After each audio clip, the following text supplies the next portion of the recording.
Zangi, do we have questions? Do we take questions? Or is yeah, maybe just to point out that this is just an introductory meeting, but people who may have questions might be of a personal nature. I mean, he is the spokesperson for President Chamisa. We just invited him so that he could meet with you and get to know each other better. That's the thrust. We were not looking at any particular thematic issue and so on and so forth. Yeah. Yes. But if you have questions, you know, he's Dr. Nkululeko Sibanda. I think his background, he was in student politics at one point. I think we were together at one point in activism when we were still doing the NCA things. Then he went to the UK for studies and so on and so forth. Actually, when he left, I think he was even under threat. Yeah. Yeah. I was working for President Tsvangirai at the time. Yeah. I was working in his office in 2003 when I left. Yeah. Maybe you can share with us that incident or that experience where you were under threat. No, I didn't say that. He said he thinks it's not necessarily. No.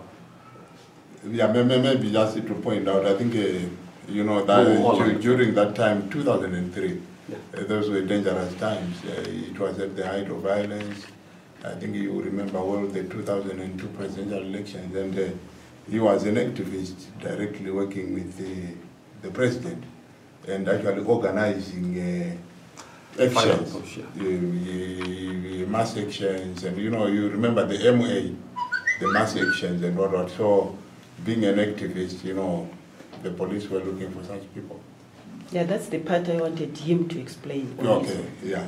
Like we have the Kasukwere, Minister Kasukwere, just came back and he told the world that he was under threat. His life was in danger. So it would be nice to hear what that era I don't have entailed. any bullet shells.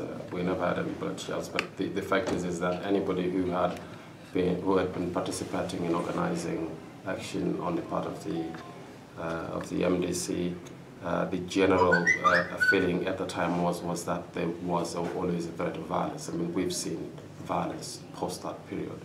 You could talk of a lot of people who've gone missing. But I don't have shells, and I don't have a bulletproof house. You know, so I don't think that we would say that I don't want to talk about specific events. I don't think that it adds any value to what I will do now for President Nelson Chamisa or what we intend to do. I think that the current government has slightly liberalized the campaign environment, and that for that reason we're going to take the advantage and move forward. Although of course we know that there are technical issues around ZEC which are a huge concern. So there isn't, I don't think there is currency in dwelling around the questions of those threats. I think that will take attention away from what are what I think are the important issues. Yes. Did you not lose to Zamchia or Gifting during the 2003 SRC elections? No, sir. I was the president before Zamchia. Zamchia took over from me. Okay. Yeah. Okay. I have a question. Yes. Oh, someone sent me a screenshot, and he wanted to know. Sometime back, you tweeted on your Twitter handle that about Nelson Chamisa. You were saying this bullet train thing is madness. So I wanted to know if you have changed your perception of the bullet train. Okay, I have dealt with that question a number of times, and I'm very thankful that you're asking it. I think it's an important question. I think that I'm a political scientist. I've done practice science and politics as an activist, and also started politics at a graduate level, master's and a PhD, and I've taught politics.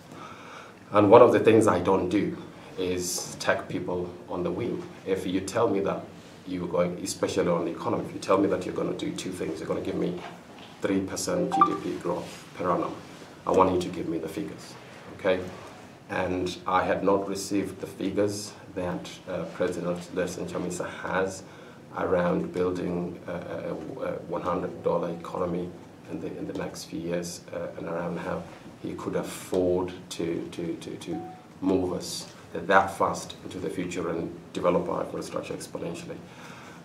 So after I tweeted that, the president, probably already thinking about the appointment, tweeted back in private and said to me, I sense that you are unclear or you haven't seen the figures of God. It's very kind of him to do that. But if you give me a day or two, I'll send you an Excel file, which he did. And it's amazing, okay? It's amazing that he had already done the number crunching. He'd sat with a calculator somewhere and done what I think is an amazing job. And I've looked at the numbers over the past few weeks, and shockingly, they add up. They do. So we have a bright future, I'll tell you that. Yes. There are some out there who are of the opinion that youthfulness and youthfulness as well as numbers is not enough. There's more to politics as well as being a presidential or parliamentary candidate. What's your take on that? Look, my take on that is that anybody who says that has not been watching the world enough.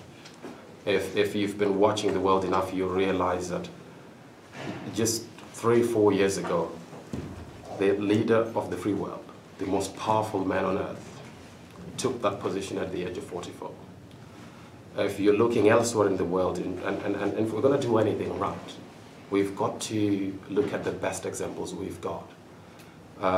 We have evolved as a race out of Stone Age tools into the internet. We evolved from bayonets and horses as weapons of war into jets, the internet, and coordinates.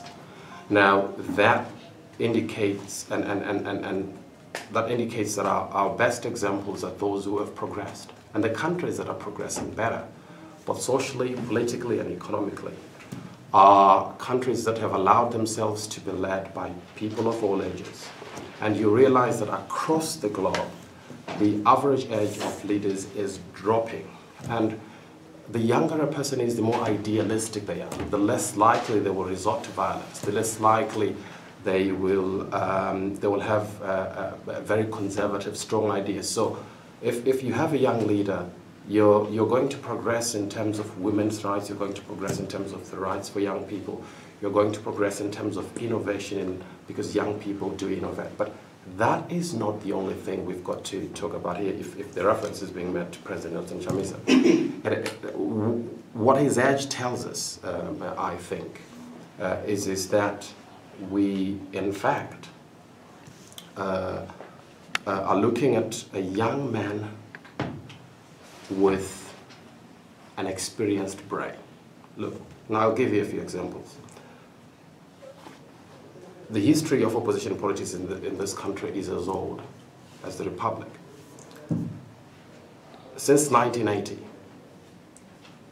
the government of the day has been doing certain things consistently.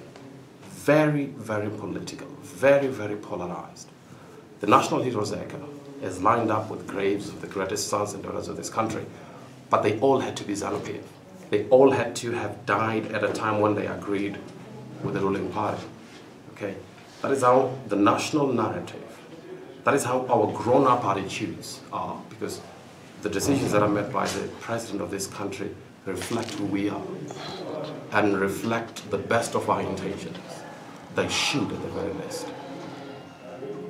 But what you've had with just that example is that the government of the day has always been willing to look at things with one lens, and a very political one. President Nelson Chamisa takes over the leadership of the MDC just 6 months ago. Yeah. And he quickly, and you could say there's there's God's voice in there. He quickly moves the country. He quickly moves himself and the opposition from shining national events like the National Independence Day and walks right into the stadium. If that is not maturity beyond what we've ever seen in this country, I don't know what will be. You were saying that this guy has the gravitas, the understanding to be the president of this country. You can see that President Nelson Chamisa has the courage to do what hasn't been done before, because that is what leadership requires. You need to be able to move the needle forward, because that is how we're going to progress. That is how we're going to get to a new place. That is how we're going to invent something new. That is how we're going to reinvent ourselves socially, politically, and otherwise. And he's already made a new invention here. He's already said, celebrating our independence is not a partisan issue. We'll move beyond that. You fast forward. A few weeks after that, the same mature 40-year-old, very mature 40-year-old, writes a letter to the state president, right, asking if we could meet over a cup of tea and be cordial. We're human beings. Let's have a one-on-one. What does the president do? I mean, it's not big science, this is not a lot of mathematics. You have a 70-something-year-old here who's rejecting statecrafts, who's rejecting a kinder, more peaceful, more accepting, more inclusive kind of politics that our president is already selling to him. So we have, so if you attack the idea that the guy is youthful, that his ideas are about the future, not the past. If you look at our manifesto, page 1 is talking about how we're going to do. So chapter 1 is talking about how we're going to progress, how we're going to lead this country into the future. You look at President Edie's manifesto. The whole first chapter is about how he's been in politics for the last 50-something years. Now, those are two distinct visions: a vision from the past and a vision from the future. An inclusive vision and an exclusive vision.